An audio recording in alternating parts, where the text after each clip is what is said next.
प्यारे बच्चों, इस तरह का अगर सवाल मिलता है, परसेंटेज का ही सवाल है, लेकिन यहाँ पर देखो 12.5% का निकालना है, यानी कि 700 का 12.5% बताना है।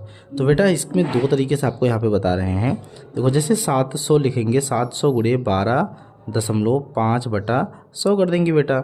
अब उसके बाद यहाँ पर 700 गुणे, जैसे ही दशमलव हटाएंगे यहाँ पर एक जीरो बढ़ जाएगा, दशमलव के बाद जितना अंक है यहाँ पर उतना जीरो बढ़ जाएगा, तो 125 बटा 1000 हो जाएगा बेटा। उसके बाद हम इसको काटेंगे, ठीक है। अब इसको 25 पंचे 125 होता है, 25 चौका 100, 5 1 5, 5 8 40 हो गया, ठीक है।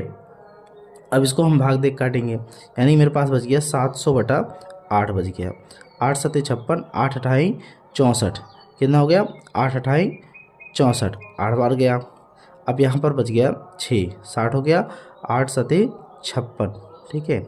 8 7 कितना हो गया? 56, फिर 8 पंचे 40, यानी कि बेटा इसका आंसर आ रहा है 87.5 इसका आंसर आ रहा। अब दूसरा तरीका क्या है ज़रा देखेंगे, क्योंकि आपको पता हो गया कि यहाँ 12.5 का मान होता है 1/8, तो इतना लंबा इक्वेशन कोई मतलब नहीं, आपको ये याद रखना है।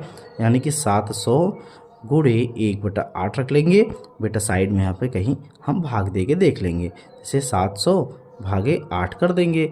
अब जैसे 8 7 कितना होता है? 8 8 64 कर देंगे। अब इसके बाद जीरो में से तो कटेगा नहीं, 10 में से 4 गए 6, यहाँ 60 हो गया। 8 7 56, 4 यहाँ पे जैसे पॉइंट उतारेंगे यहाँ पे 40 हो गया। 8 पंचे 40 हो गई। इस तरह आप भाग दे के भी लगा सकते हैं। इसको काटने के बाद कितना आ जाएगा बेटा? 87.5, ये बेटा इसका आंसर हो जाएगा।